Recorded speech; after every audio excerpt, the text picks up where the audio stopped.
ఒక్క మెతుకు మిగిలిపోతే కొంచెం తగ్గించవలసిందే బియ్యం, కొంచెం తగ్గించవలసిందే నాలిక పీకేసుకుని మెతుకులు లెక్క పెట్టుకుని కొద్దిగా అన్నం మిగిలిపోయింది అనుకోండి, కొద్దిగా ఉంది పెట్టేసుకోండి, కొద్దిగా ఉంది పెట్టేసుకోండి అంటారు. నేను కొన్ని ఇళ్లలో చూస్తూ ఉంటాను.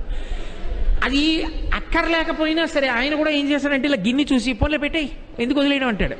అంటే ఈ అన్నం గోకి పెట్టేసి కాస్త మజ్జిగో పులుసో పోసుకొని ట్రేడు పోస్తున్నా తినేసి చేయగడిగేసుకుని వెళ్ళిపోవాలి. ఎందుకంటే అది ఎవరూ తినేయకూడదు. అలా బ్రతకకూడదని చెప్పింది శాస్త్రం.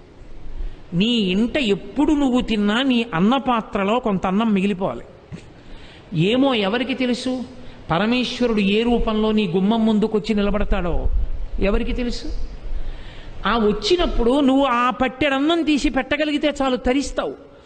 అందుకని ఇలా పెట్టి నువ్వు బ్రతకగలిగితే దానికి మనుష్య యజ్ఞము అని పేరు. చిట్ట చివరిది ఒకటి ఉంటుంది, దానికి